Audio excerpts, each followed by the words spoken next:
Mesdames et messieurs, bonjour. Nous espérons que vous avez passé une bonne et agréable journée. Nous sommes très contents que vous soyez présents sur cette plateforme Zoom avec nous ce soir. Cela fait une semaine que nous avons débuté notre séminaire qui a pour titre général un message d'espoir pour un monde troublé. Jusqu'à présent, il nous a été révélé par l'intermédiaire du pasteur Pardel des vérités édifiantes et croyez-nous et soyez-en sûrs, durant toute la semaine prochaine, nous aurons des messages à vous révéler venant de la parole de Dieu. C'est avec beaucoup de joie que nous vous souhaitons la bienvenue sur cette plateforme Zoom ce soir. Le titre de ce soir sera « Comment s'assurer que son linge soit lavé et blanchi ?» Nous vous souhaitons d'ores et déjà une très bonne écoute. Je vais vous inviter à incliner la tête et nous allons prier le Seigneur.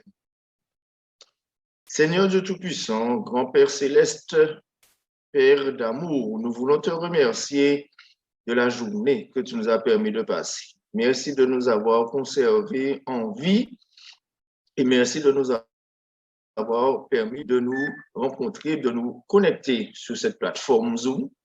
Nous te demandons que ton Saint-Esprit soit présent, qu'il touche nos cœurs et qu'il prépare notre conscience à entendre et à recevoir ta parole, que cette parole touche nos cœurs et transforme nos vies. Nous te demandons de permettre que tout le programme se passe, que nous rencontrons aucun problème technique. Nous t'avons prié et demandé ces grâces dans le nom sacré de ton Fils Jésus. Amen.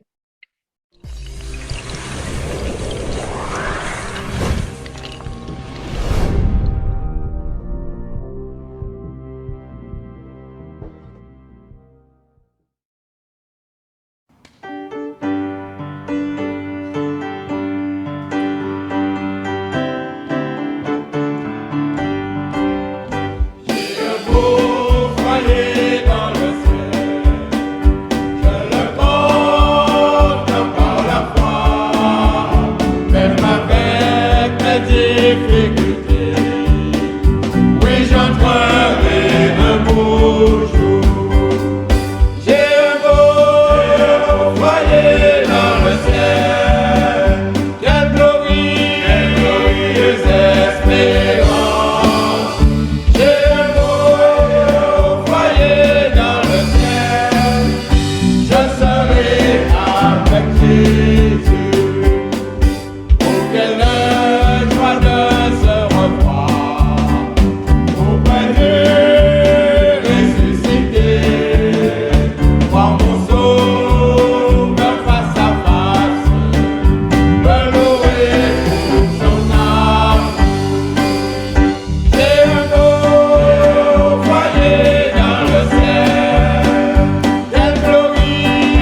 Bonsoir, chers amis. J'espère que vous avez passé une agréable journée et que vous êtes prêts pour notre concours. Je vous rappelle que l'inscription pour participer est possible que vous soyez enfant, adulte ou même senior. Le concours est ouvert à tous. La connexion est possible durant la journée et dès 18h30, à l'ouverture de cette plateforme, sur le site qui apparaît dans le chat, vous vous inscrivez. Le QR code affiché vous permet de vous connecter. Alors, nous allons tout de suite passer à la correction des questions de vendredi. On y va. Première question. Dans le livre de l'Apocalypse, Dieu s'adresse à 8 églises. La réponse est faux. Le texte de référence se trouve dans Apocalypse 1, verset 4, qui dit « Jean aux 7 églises qui sont en Asie ». Donc, il n'y avait pas 8 églises, mais 7. Deuxième question. La dernière église à laquelle Dieu s'adresse est l'église de Philadelphie. La réponse est aussi, c'est faux. Alors, Apocalypse 3, verset 7 nous dit « Écrit à l'ange de Philadelphie ». Mais Philadelphie, c'est l'église qui est tout juste avant la dernière église. Et la dernière église, on la trouve dans Apocalypse 3, verset 14, c'est l'église de Laodicée. Vous avez raison, l'église de Laodicée. Question numéro 3.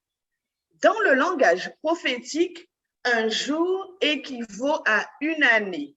Et c'est vrai. Ézéchiel 4, 6 dit « Je t'impose un jour pour chaque année ». Question numéro 4. Lorsque je reçois le baptême par aspersion, je fais la volonté de Dieu. Alors, il nous faut nous arrêter sur le mot baptême. Baptême vient du grec baptisso qui veut dire plonger, immerger, submerger. Et aspersion, ça veut dire de l'eau sur la tête.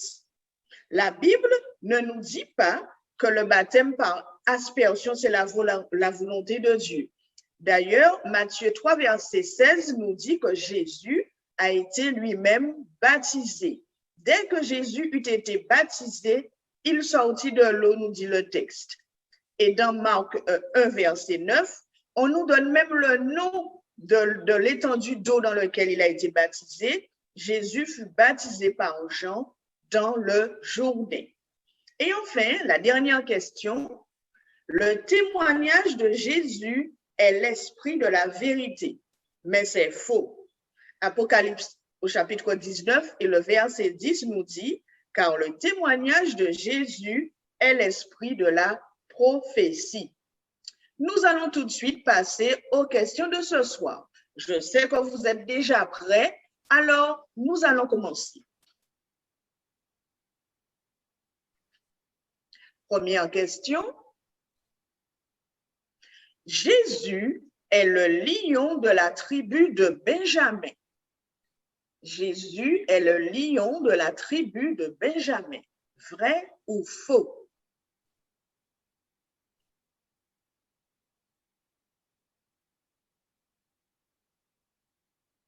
Deuxième question. Dans le langage prophétique, les bêtes signifient des royaumes. Dans le langage prophétique, les bêtes signifient des royaumes. Vrai ou faux?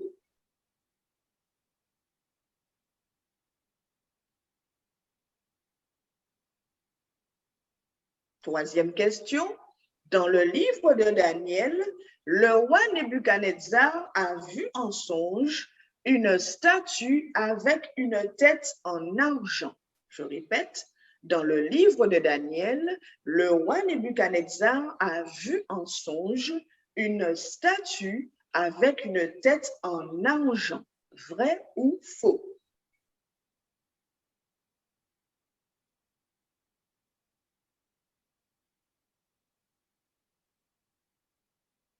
Quatrième question. Dans cette statue, 4 métaux se succèdent. Dans cette statue, 4 métaux se succèdent. Vrai ou faux?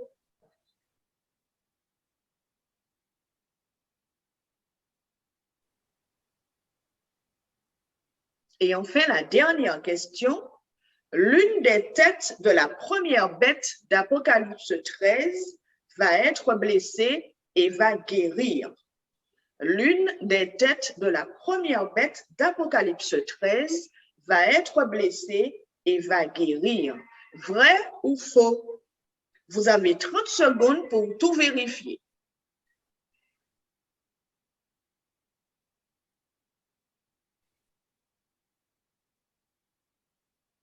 Je vous souhaite déjà bonne écoute et à demain.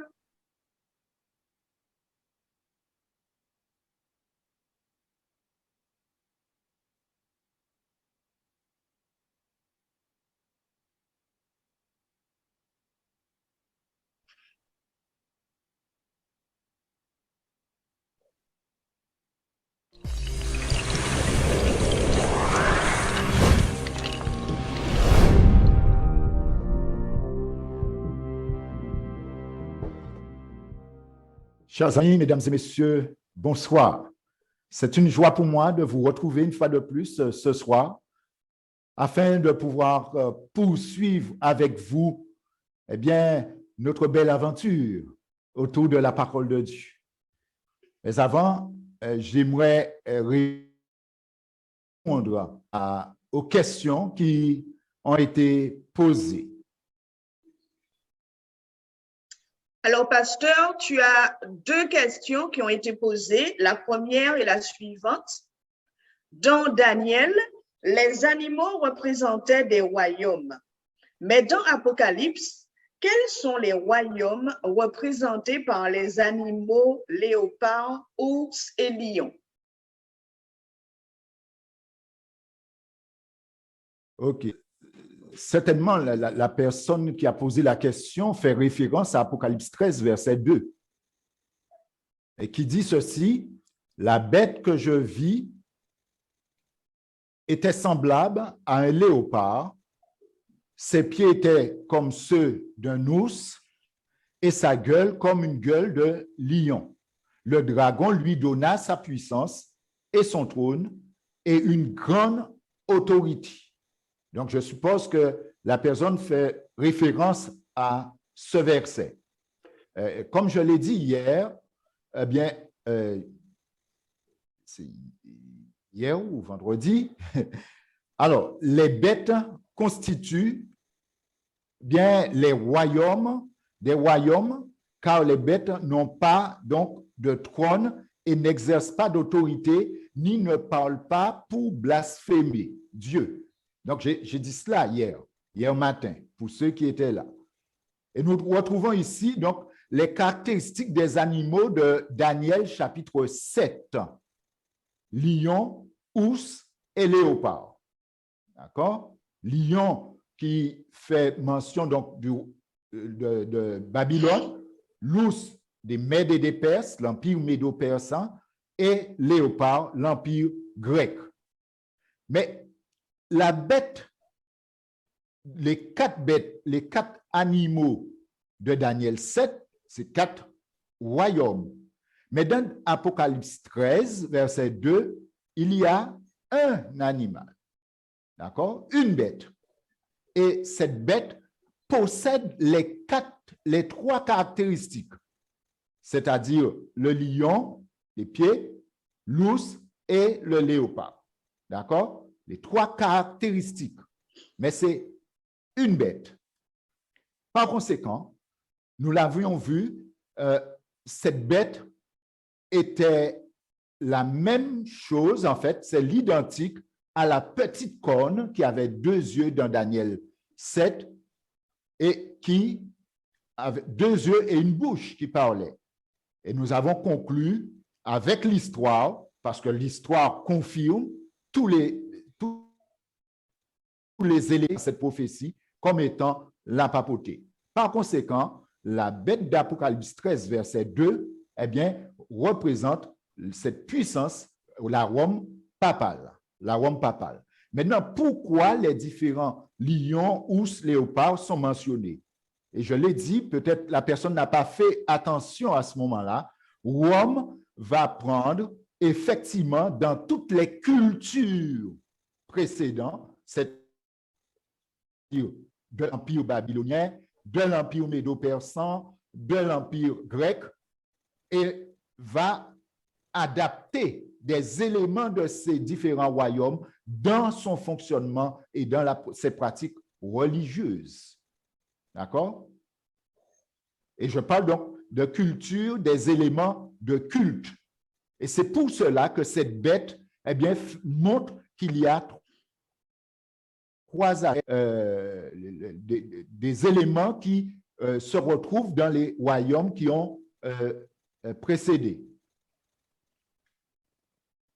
Donc, l'empire, la Rome papale, donc, possède dans son fonctionnement religieux des éléments qui étaient dans l'Empire babylonien, dans le fonctionnement des Médo-Persans et dans le fonctionnement des Grecs. Donc, c'est la raison pour laquelle cette bête a des caractéristiques de ces différents royaumes. Non, mais je l'avais dit, mais peut-être pour la personne, ce n'était pas assez clair. Donc, je crois maintenant avoir répondu à la question. Merci beaucoup. Alors, la deuxième question d'une personne connectée est la suivante. Ceux qui ne sont pas écrits sur le livre dès la création du monde écouteront la bête. Donc, si je comprends bien, le destin de tous est déjà réglé alors. Donc, beaucoup qui sont à l'église perdent leur temps. Une question très pertinente, c'est vrai. Je crois que cette personne fait référence à Apocalypse 13, verset 3. Et tous les habitants de la terre l'adoreront, ceux dont le nom n'a pas été écrit dès la fondation du monde dans le livre de vie de l'agneau qui a été immolé. D'accord? Comprenez bien, nous parlons de choses qui ont été faites dès la fondation du monde. Donc, il est question du plan de la rédemption qui a été mis en place avant la fondation du monde. Maintenant, Dieu, dans sa préscience, sait tout ce qui doit se passer. Il sait par conséquent qui sera sauvé et qui sera perdu. Il sait dans sa préscience que qui va accepter le sacrifice du Christ, qui va accepter de se mettre de son côté, du côté du Christ, pour remporter la victoire finale sur le diable. Par conséquent, il sait déjà tout à l'avance. Mais ce n'est pas parce qu'il sait tout à l'avance qu'il ne donne pas à ses créatures toutes les chances possibles et les occasions possibles de pouvoir faire leur choix avec leur libre arbitre. Donc, il n'y a pas de destin ici. Dieu a prédestiné l'humanité au salut. Donc, tout le monde peut être sauvé. Cependant, il faut faire le choix. D'accord? Donc, quand le texte dit « Et tous les habitants de la terre n'adoreront ceux dont le nom n'a pas été écrit dès la fondation du monde », ça veut dire tout simplement que dans la préscience de Dieu, eh bien, il sait déjà qui va accepter et qui ne va pas accepter. Cependant, il donne à chacun les mêmes chances, les mêmes connaissances, les mêmes éléments pour faire le bon choix. Maintenant, si on ne fait pas le bon choix, ce n'est pas parce que Dieu l'a décidé autrement, mais tout simplement parce que je ne l'ai pas voulu. Je crois avoir répondu à cette question. Merci, pasteur. Merci.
Alors, chers amis, mesdames et messieurs, eh bien, ce soir, eh bien, nous allons continuer à découvrir eh bien, les messages d'espoir que Dieu nous envoie. Et encore ce soir, il a un message d'espoir pour nous dans ce monde troublé. Et vous comprenez combien ce monde est troublé.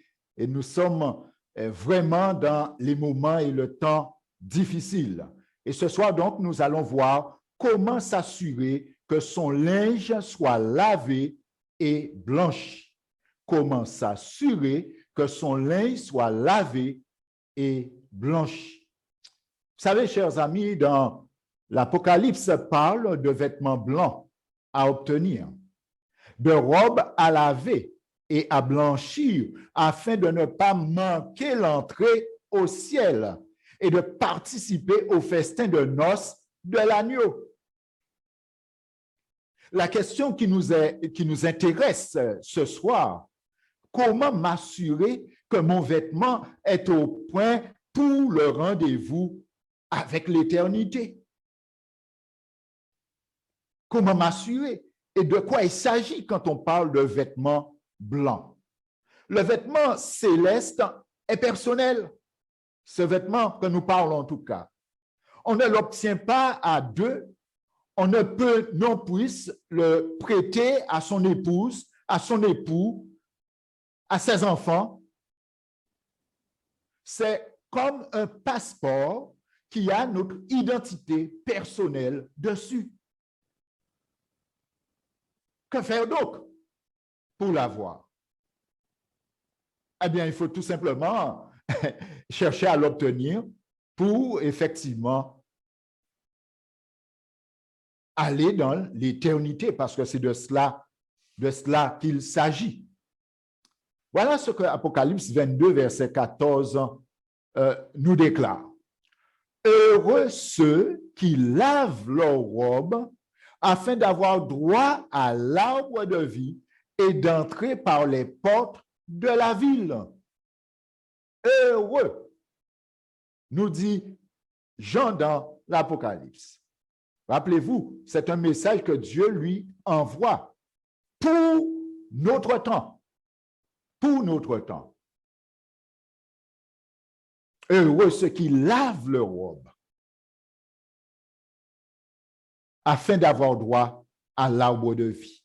Dans Matthieu 7, verset 13, voilà ce que Jésus lui déclare en parallèle avec cette déclaration. Entrez par la porte étroite, car large est la porte spacieuse, est le chemin qui mène à la perdition.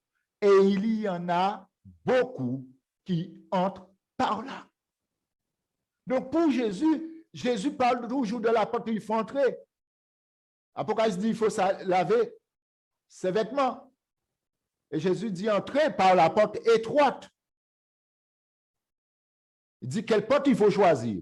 Car large est la porte spacieuse est le chemin qui mène à la perdition. La porte large, c'est la porte de la facilité. La porte qui ne me demande aucun sacrifice. Et rappelez-vous, Jésus dit, suivez-moi et il faut porter ça. Nul ne peut le suivre s'il ne porte sa croix. Ça veut dire les difficultés, les exigences que cela demande de suivre Jésus. Et rappelez-vous, nous avons une nature qui ne nous invite pas et qui ne nous facilite pas la tâche pour suivre Jésus, parce que tout ce que Jésus nous demande de faire est contraire à cette nature. Ainsi, Jésus continue, mais étroite, verset 14, est la porte resserrée, le chemin qui mène à la vie, et il y en a peu qui les trouvent. Oh, chers amis, on dit toujours, mal toujours plus facile à faire qui? Bien.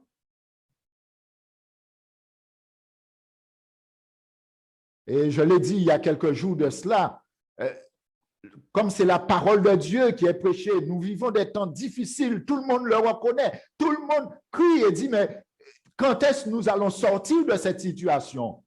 Mais la parole de Dieu est là pour nous rassurer. La parole de Dieu est là pour nous dire ce qu'il faut faire pour que nous puissions passer ce cap et peut-être demain, ce qu'il y a de plus difficile, et garder espoir en Jésus.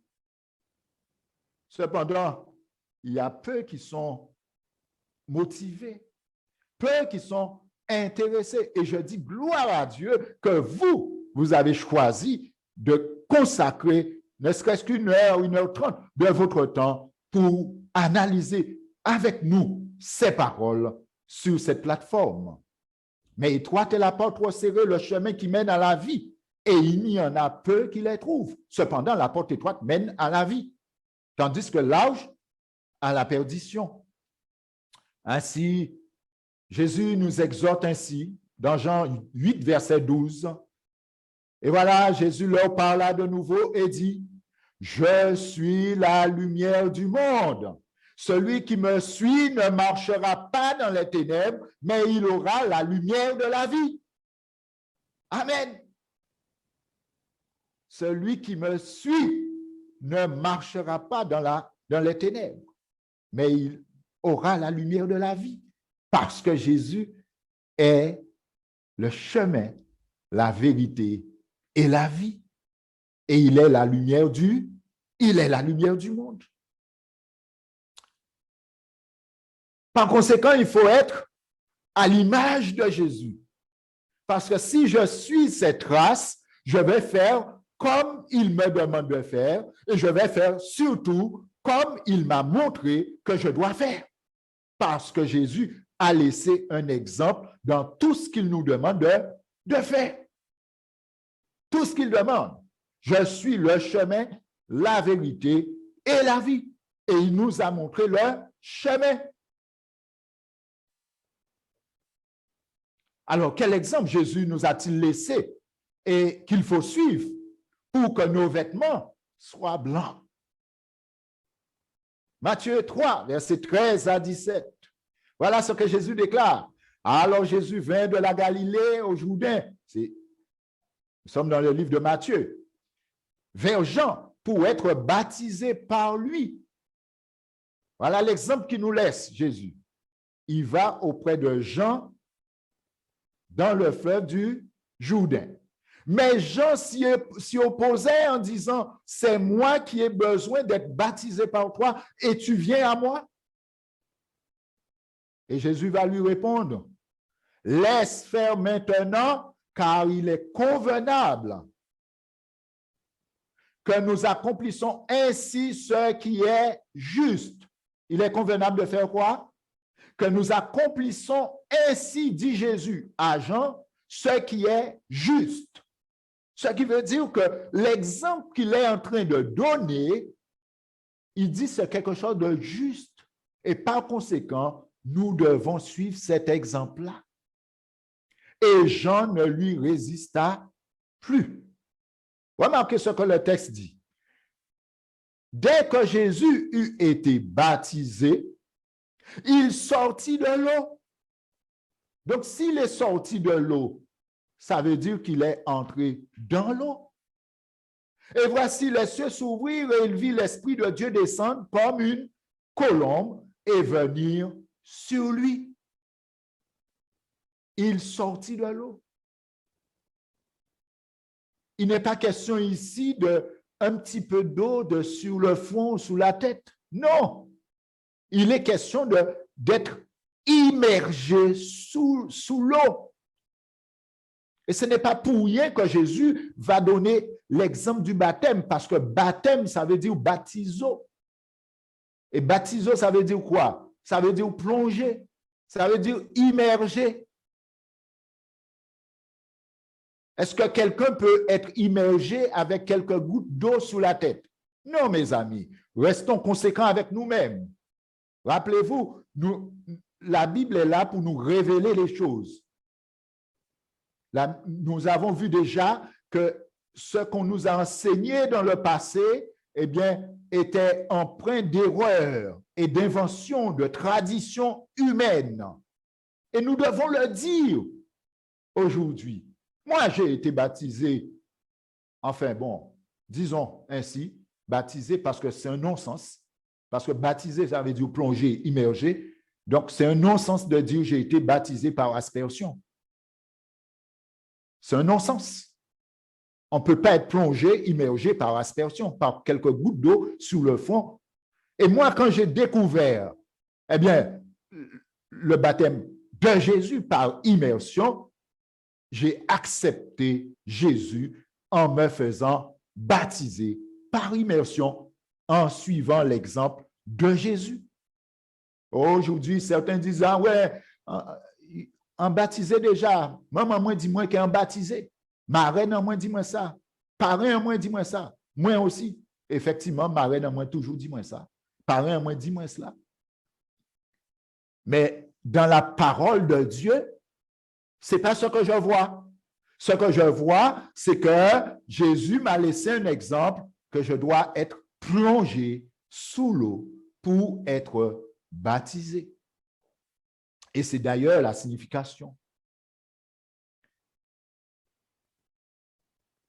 Oh, certains disent, de toute façon, j'ai été déjà baptisé, en pays baptisé encore. Mais si vous faites comme Jésus fait, gloire à Dieu. Si vous pas fait comme Jésus fait, je suis là pour te dire que la parole de Dieu dit qu'il faut le faire si tu veux entrer au ciel, si tu veux vivre avec lui pour toujours, si tu veux avoir des vêtements blancs, parce que l'eau est l'eau de la purification. Et voici, dit le texte, une voix fit entendre des cieux alors que Jésus accomplissait cet acte, ces paroles. Celui-ci est mon fils bien-aimé en qui j'ai mis toute mon affection. Remarquez ici, les trois personnes de la divinité sont représentées, mes amis. Jésus est dans l'eau. Jean résiste pour faire ce qu'il veut montrer à l'humanité. Et finalement, Jean finit par comprendre et il va le baptiser. Mais quand Jésus se fait baptiser, c'est lui, une personne de la divinité, n'est-ce pas? Alors qu'il sort de l'eau, le Saint-Esprit descend sur lui sous la forme d'une colombe. Et le Père dit, celui-ci est mon fils bien-aimé. Les trois personnes de la divinité sont représentées ici pour montrer combien les trois attestaient et attestent encore l'importance du baptême par immersion, mes amis. Oh oui. Et c'est pour cela que Jésus, après avoir laissé l'exemple, il va donner une recommandation à tous ceux qui ont suivi cet exemple. Il va donner une recommandation, donc, à ses disciples. Dans Marc 16, versets 15 et 16, voilà ce qu'il déclare. Puis il leur dit, allez par tout le monde et prêchez la bonne nouvelle à toute la création. Et c'est un élément de la bonne nouvelle, chers amis. C'est un élément de la bonne nouvelle qui est de se faire baptiser comme Jésus. Oh, nous vivons dans des temps difficiles, nous l'avions dit, nous l'avions répété, nous sommes dedans, bien sûr. Mais Dieu veut que nous puissions nous placer de son côté. Mais pour se placer de son côté, il nous dit comment faire. Ce n'est pas nous qui lui proposons ce que nous voulons. Lui nous demande ce qu'il faut faire dans sa parole. Il nous donne l'exemple Jésus. Nous devons suivre son exemple. Ainsi dit, faites de prêcher la bonne nouvelle à toute la création. Celui qui croira et qui sera baptisé sera sauvé. Ce n'est pas moi qui le dis, c'est la Bible qui le dit. Mais celui qui ne croira pas sera condamné. Là encore, il y a un élément qui ressort, chers amis. Et nous devons vous dire la vérité, parce que nous sommes arrivés à la fin des temps, mes amis. Nous sommes arrivés à un temps où vous devez savoir toutes ces choses pour vous positionner clairement. Celui qui croira et qui sera baptisé sera sauvé. Par conséquent, vous devez croire. Moi, j'étais bébé et on m'a dit, ça a été fait. Mais je n'ai pas cru. Ma reine a dit, parrain a dit, mais moi, je n'ai pas cru quand ça a été fait. D'accord? Et en plus, ça n'a pas été fait comme Jésus a laissé en exemple. Donc, soyons conséquents avec nous-mêmes. Ne nous trompons pas nous-mêmes, chers amis. Mais celui qui ne croira pas, dit le texte, sera condamné. Ce n'est pas moi qui le dis, c'est la parole de Dieu. Alors, mesdames et messieurs, chers amis, pourquoi le baptême nous permet-il d'être sauvés? Pourquoi? Parce que c'est ce qui est dit là. Celui qui croira, qui se fera baptiser, sera sauvé. Apocalypse 22, verset 14 déclare ceci. Heureux, soulignez cela, heureux, ceux qui lavent leurs robes afin d'avoir droit à l'arbre de vie et d'entrer par les portes de la ville. Les portes de la ville céleste, c'est-à-dire heureux ceux effectivement qui suivent cet exemple de Jésus, qui passe par l'eau de la purification. Et ainsi, Dieu me déclare à ce moment-là effectivement sauvé si je garde cette foi en lui et me fait entrer par les portes de la ville céleste. Ainsi, l'apôtre Pierre déclare au chapitre premier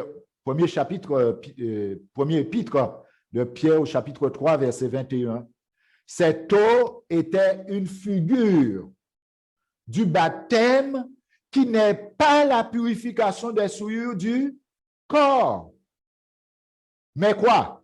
Mais l'engagement d'une bonne conscience envers Dieu et qui maintenant vous sauve, vous aussi, par la résurrection de Jésus-Christ. Par conséquent, ce baptême a un lien étroit avec ce que Jésus a fait à la croix, sa mort et sa résurrection.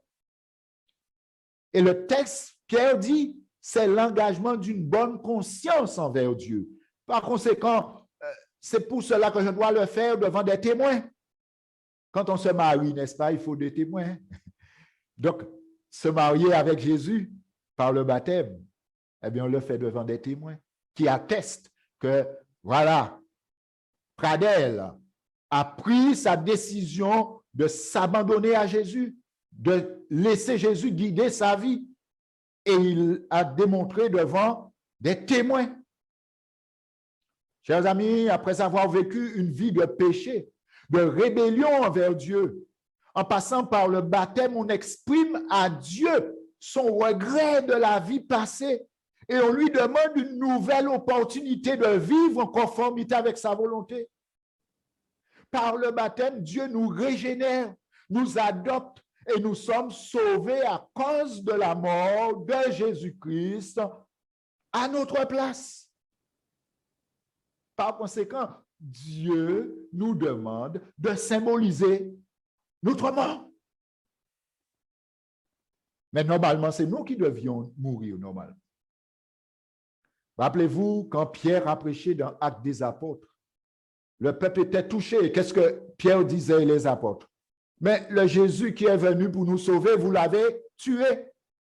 Et la foule va dire, mais hommes frères, que ferons-nous? Acte 2, 38. Et Pierre va répondre, repentez-vous et soyez baptisés pour le pardon de vos péchés. Et vous recevrez le don du Saint-Esprit. Rappelez-vous, le Saint-Esprit est à notre disposition à ce moment-là pour nous accompagner, pour nous conduire. Et tant qu'on va le laisser nous conduire, il nous conduira dans toute la vérité parce qu'il prendra de ce que Jésus nous a laissé pour nous les rappeler et nous les révéler pour que nous puissions rester sur ce chemin que Jésus a tracé pour nous. Alors, quel est le contenu de cet engagement? Parce que c'est un engagement. Je vous ai dit, c'est même un mariage. Parce que c'est une alliance que je fais avec Dieu en me faisant baptiser. Je dis, voilà, je choisis Jésus comme époux. Quel est le contenu? Alors c'est Paul, l'apôtre Paul, nous donne le contenu de cet engagement. Dans Romains 6, verset 3, voilà ce que l'apôtre Paul va déclarer. Ignorez-vous que nous tous qui avons été baptisés en Jésus-Christ, c'est en sa mort que nous avons été baptisés.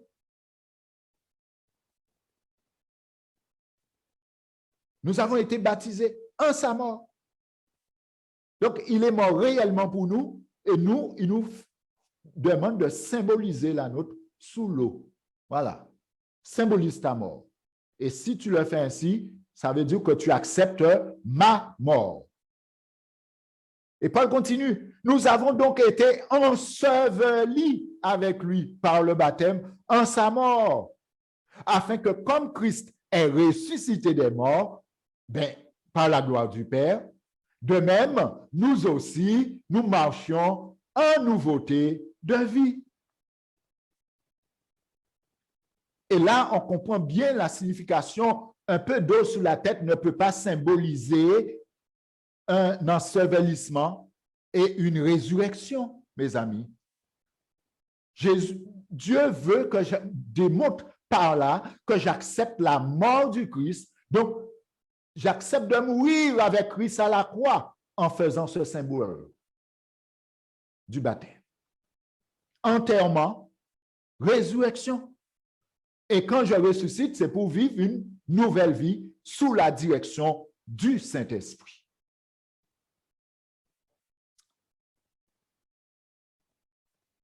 Oh, chers amis, quelle est la signification donc du baptême? Le baptême, c'est la mort au péché. La mort au péché. Je l'enterre. L'ensevelissement de la vie passée. Et la résurrection à une vie nouvelle. Résurrection à une vie nouvelle. Jésus est mort sous la croix, chers amis, pour moi. Au lieu de mourir, je l'ai dit, je le répète, il me dit de me plonger dans le tombeau liquide du baptême et à ce moment précis, il m'accorde le bénéfice de sa mort expiatoire. Ce qu'il a fait pour moi se trouve réalisé à ce moment-là en moi. Je deviens donc une nouvelle personne, disposée à vivre une nouvelle vie. C'est ce que Jésus propose. Parce que tant que je ne m'engage pas avec lui, eh bien, je n'ai pas cette force d'avancer sur les traces de ses pas. Il me dit, engage-toi, marie-toi avec moi, démontre que tu acceptes ma mort et ma résurrection, et là, le Saint-Esprit va te guider tant que tu vas le laisser prendre la direction de ta vie. Il va te guider sur toutes les traces de mes pas, jusqu'à te faire entrer dans le ciel, là où je suis. Paul continue dans Éphésiens 5, verset 25. Marie, aimez vos femmes comme Christ a aimé l'Église et s'est livré lui-même pour elle afin de la sanctifier par la parole après l'avoir purifiée par le baptême d'eau. Vous voyez, ça revient le baptême d'eau. Afin de la sanctifier par le baptême par la parole, après l'avoir purifié par le baptême d'eau. Et il continue au verset 27, afin de faire paraître devant lui cette Église glorieuse, sans tache ni ride, ni rien de semblable, mais sainte et irrépréhensible. J'insiste sur cela parce que nous allons revenir sur ce texte. Seul Jésus est capable de faire un individu devenir saint et irrépréhensible. La Bible dit, il n'y a aucun qui est bon. Tous, nous sommes des pécheurs. Il n'y a pas même un seul qui est bon. Mais en Jésus, quand je me place du côté de Jésus, eh bien, sa justice, il me donne sa justice. Et à ce moment-là, Dieu me déclare juste. Pas sous la base de ce que je suis, mais sous la base de ce que Jésus est. Mes amis, c'est le moment. Et il y a urgence. J'espère que vous comprenez qu'il y a urgence maintenant. Et je ne peux cacher des vérités. Je suis là pour vous dire ce que la parole de Dieu dit. Maintenant, à chacun de l'analyser, de l'accepter ou de la refuser. En tout cas, mon souhait, c'est que vous puissiez l'accepter. Le lavage, mes amis, pour la purification, c'est le baptême. Et le blanchissage, c'est la sanctification qui suit le baptême et qui se fait tant qu'on est vivant par l'obéissance à la parole de Dieu. La purification, c'est le baptême. Le blanchissement, c'est la sanctification, c'est-à-dire c'est cette action. Maintenant, après ma résurrection, ma sortie de l'eau, eh bien, je dois marcher en nouveauté de vie. Et pour marcher en nouveauté de vie, je n'ai pas cette force-là en moi, c'est l'Esprit Saint qui me permet d'avancer et de suivre les traces que Jésus m'a laissées, de suivre l'exemple du Christ. Et ainsi, comme c'est lui qui est mon modèle, eh bien, je change, je suis transformé de gloire en gloire, comme par le Seigneur l'Esprit. Comme par le Seigneur l'Esprit. Ainsi, Paul dit dans Galates 3, versets 26 et 27, « Car vous êtes tous fils de Dieu par la foi en Jésus-Christ. » On devient fils de Dieu, mais on ne naît pas fils de Dieu. On est créature de Dieu. Et quand on accepte Jésus par le baptême, on devient fils de Dieu. Et c'est pour cela que quand Jésus va se faire baptiser par Jean dans le fleuve du Jourdain, le Père, une fois qu'il va accomplir cet acte, le Père va dire, « Voici mon fils bien-aimé, en qui j'ai mis toute mon affection. » À ce moment-là. Donc, c'est ce qu'il dit pour tous ceux qui prennent la décision de suivre l'exemple de Jésus-Christ. Oh, rappelez-vous notre thème ce soir, comment s'assurer que son linge soit lavé et blanchi. Vous tous qui avez été baptisés en Christ, vous avez revêtu qui? Christ. Son caractère s'imprègne en nous, n'est-ce pas? Et nous sommes transformés. Paul continue et dit dans Galates 3, verset 28, « Il n'y a plus ni juif, il n'y a plus ni grec, il n'y a plus ni esclave, ni libre, il n'y a plus ni homme, ni femme, car tous nous sommes un en Jésus-Christ. » Il n'y a pas de distinction à partir du moment que tous nous sommes à Christ, nous sommes un en Jésus. Parce que qu'est-ce qui galvanise? Et c'est ça l'Église, mes amis. C'est Jésus. Jésus en chacun, n'est-ce pas? Eh bien, c'est l'Église du Christ. L'Église du Christ. Et c'est cette Église qui va se présenter devant lui, glorieuse, sans tache, ni rime, ni rien de semblable, irrépréhensible. Paul continue dans Galates 3, verset 29. « Et si vous êtes à Christ, vous êtes donc la postérité d'Abraham, héritier selon la promesse. » Postérité d'Abraham. Et si je suis postérité, donc je deviens quoi? En acceptant le plan, ce plan de Dieu, eh bien, il fait de moi des héritiers directs. Malheureusement, chers amis, je l'ai dit en préambule, malheureusement, beaucoup sont réticents de suivre ce que Dieu demande pour que nous ayons le salut, c'est-à-dire la vie éternelle. On veut proposer à Dieu des solutions. Mais ce n'est pas nous qui proposons des solutions à Dieu, c'est Dieu qui nous propose ce qu'il faut pour que nous soyons avec lui pour toujours. Rappelez-vous, Caïn a voulu proposer à Dieu un sacrifice que Dieu n'avait pas demandé. Il a proposé des fruits, alors que Dieu avait dit, moi, c'est un animal qu'il faut. Et Dieu n'a pas agréé son sacrifice. OK, nous poursuivons. Donc, en acceptant de suivre Jésus, en acceptant son plan, nous sommes considérés comme des héritiers de son royaume, comme héritiers et co-héritiers avec Christ du royaume éternel. Beaucoup sont réticents, je le disais, comme au temps de Noé.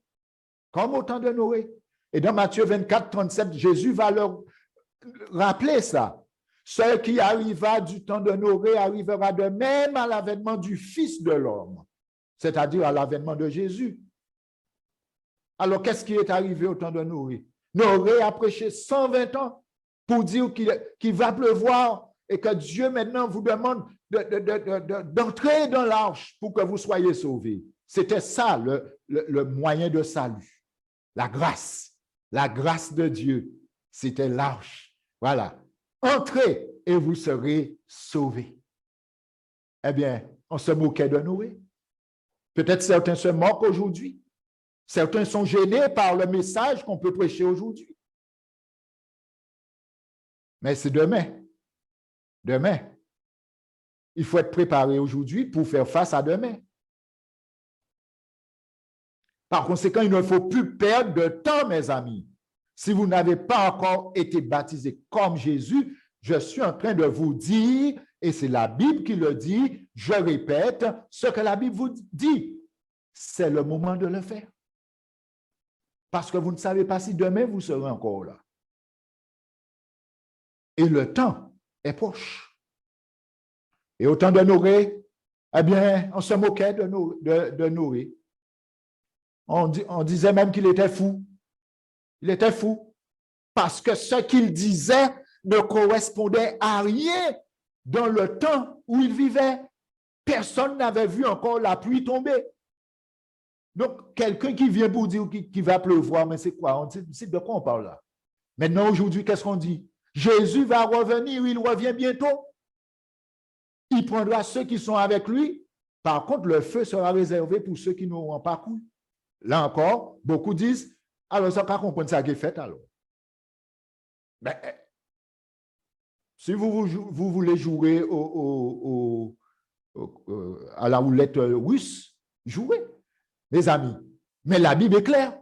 Maintenant, c'est une question de croire ou de ne pas croire. Mais nous sommes là pour dire la vérité et vous inviter à faire confiance à Jésus. Nous ne devons pas perdre de temps, mes amis. Il ne faut pas jouer à pile et à face avec notre vie éternelle. Ainsi, Jésus continue dans Matthieu 24, verset 38, « Car dans les jours qui précédèrent le déluge, les hommes mangeaient, ils buvaient, ils se mariaient les enfants et personne ne se doutait de rien, jusqu'à ce que le déluge vint et les emporta tous. Et il en sera de même à l'avènement du Fils de l'homme. C'est pour cela que nous nous faisons un devoir d'avertir. Oh, la situation est difficile. Nous sommes en distanciation physique. Mais heureusement qu'il y a la technique qui nous permet encore de pouvoir faire passer le message parce qu'il y a urgence. Il y a urgence, mes amis. C'est vrai, je ne vous vois pas, mais vous me voyez, vous m'entendez et vous prenez conscience de ce que la parole dit. Et je crois que vous avez votre Bible en main pour vérifier tout ce que nous disons pour que vous soyez au fait de ce que Dieu attend de chaque être humain. Mes amis, la mort surprend à n'importe quel âge. C'est pourquoi aujourd'hui, maintenant même, Jésus dit ceci. Voici, je me tiens à la porte et je frappe. Si quelqu'un entend ma voix et ouvre la porte, j'entrerai chez lui, je souperai avec lui et lui avec moi. Si quelqu'un entend ma voix et ouvre. Oh, je viens de parler du déluge, de l'arche qui était cette grâce que Dieu avait placée là pour que les hommes puissent entrer et soient sauvés. Mais quand la pluie a commencé à tomber, ils sont venus maintenant pour frapper. Mais c'était fini parce que Dieu avait fermé la porte. il avait déjà dit, c'est fini, c'en est fait. Et là, la porte ne s'ouvre plus à ce moment-là. Aujourd'hui, certaines personnes disent qu'il y a une deuxième chance. Mais on voit, nulle part dans la Bible, c'est écrit. Pour le déluge, il n'y avait pas de deuxième chance. Hein. Ceux qui sont entrés dans l'arche, ce sont ceux qui sont sauvés. Et ceux qui sont restés dehors ont été anéantis. Ainsi, Jésus frappe encore aujourd'hui. Et comme je dois vous le dire, il n'a pas commencé à frapper depuis que nous avons commencé à parler. Certainement, il frappe à la porte de notre cœur depuis bien longtemps. Mais nous sommes souvent réticents. Mais c'est le moment de faire vite et de dire, oui Seigneur, prends possession. Et de prendre la décision de le démontrer publiquement que je m'engage parce que j'ai accepté sa mort, j'ai accepté sa résurrection comme étant ma mort et ma résurrection. Ainsi, je symbolise la mienne. Jésus veut habiter en toi et te transformer à sa ressemblance, chers amis. C'est ta seule chance d'être reçu par le Père. Par ton baptême, tu lui dis d'accord. Tout simplement, tu lui dis, OK, j'ai compris. J'ai compris ce que tu as fait pour moi pour que je sois sauvé, pour que je sois avec toi. Tu veux que je m'enlève mes vêtements sales de péché. Rappelez-vous, on a vu cela. Le péché nous salit. Maintenant, tu veux enlever ça. Mais comment il peut l'enlever? En me donnant sa justice et en me permettant d'être transformé à sa ressemblance. Ainsi, le vêtement sale devient un vêtement blanc parce que le vêtement de Jésus, sa justice, est pure et conduit à la vie.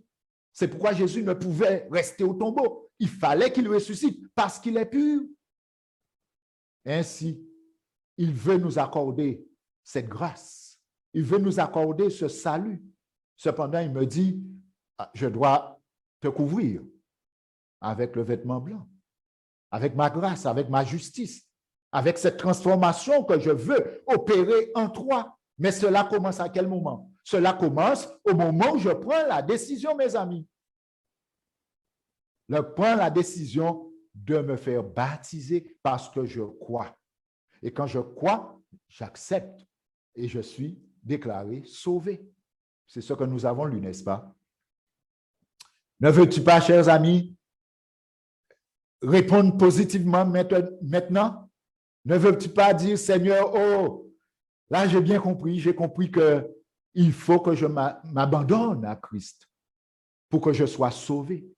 Oh, ce n'est pas en faisant des bonnes œuvres, parce que c'est ce qu'on dit, hein, allez faire les biens ou que sauver.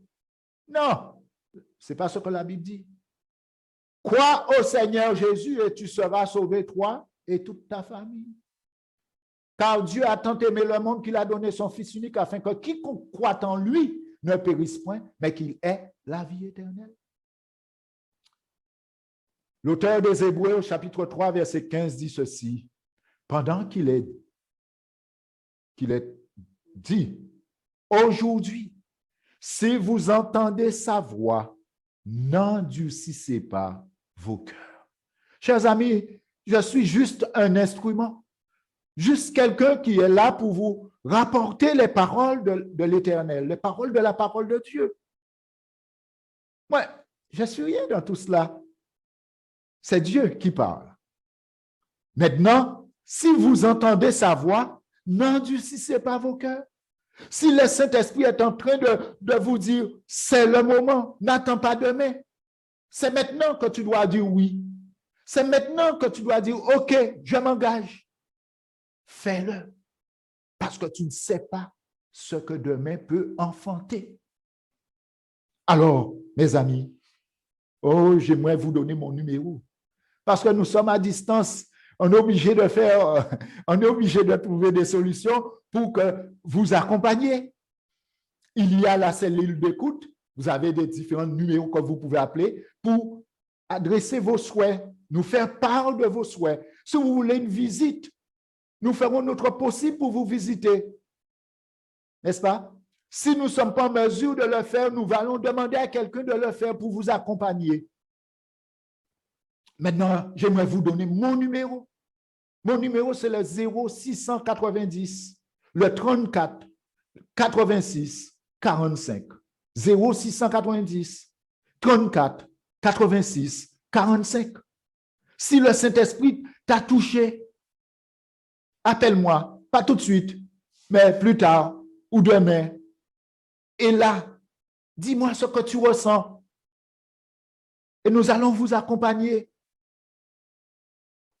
Et s'il faut vraiment que vous concrétisez votre désir, eh bien, nous allons accomplir l'acte que Dieu nous a demandé d'accomplir. Parce qu'il a dit, allez prêcher et faites des disciples au nom du Père, du Fils et du Saint-Esprit. Et au nom du Père, au nom du Fils, au nom du Saint-Esprit, nous allons vous baptiser.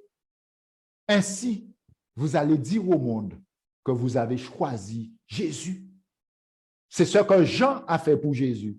C'est ce que Jésus nous demande de faire pour tous ceux qui le désirent. On ne peut obliger personne. On ne peut forcer personne. Simplement, c'est urgent. C'est maintenant le jour du salut. C'est aujourd'hui le temps favorable. Faites le bon choix, tandis qu'il est temps. Que Dieu vous bénisse, que Dieu vous garde. Et n'hésitez pas à, effectivement, à composer le numéro que je vous ai donné pour nous faire savoir votre désir. Et ainsi, nous allons vous accompagner. Je vous invite maintenant à prier. Oh, notre Dieu, notre Père, une fois de plus, ta parole a été annoncée. Ton Saint-Esprit a parlé dans les cœurs. Et maintenant même, ton Saint-Esprit est en train de lutter avec certains qui ont compris que c'est le passage obligé. C'est la décision ultime. C'est le moment où il faut prendre une décision. Oh Dieu, donne à tes enfants cette force, cette détermination d'aller jusqu'au bout dans le désir qu'ils ont de te plaire, dans le désir qu'ils ont de pouvoir être avec toi pour l'éternité. Oh Père, tu as montré la voie. Jésus a montré l'exemple. Jésus est le chemin. Permets à tes enfants de choisir Jésus et de suivre l'exemple qu'il a donné. Oh Dieu, scelle la décision de tes enfants maintenant.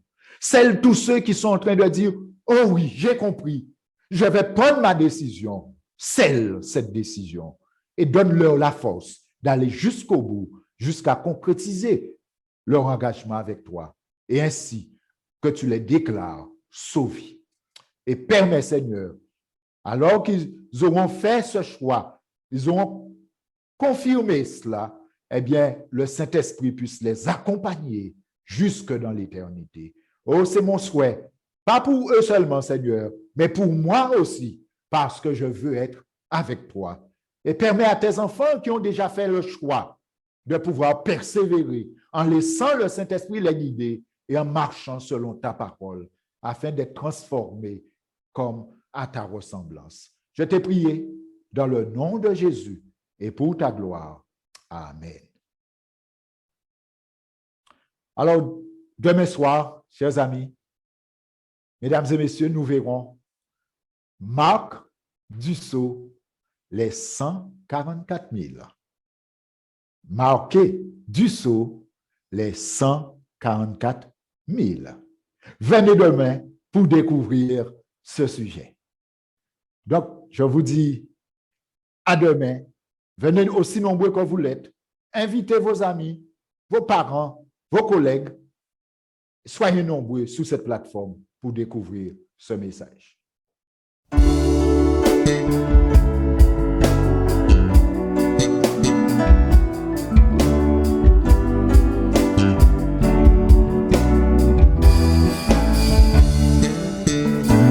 Jésus est la réponse au monde d'aujourd'hui.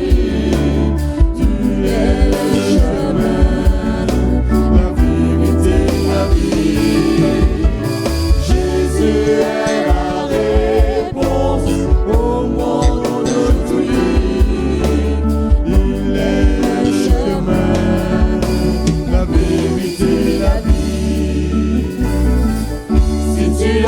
des questions qui n'ont pas de solution. Si tu te sens découragé, si tu n'es pas en paix, prisonnier de ton passé,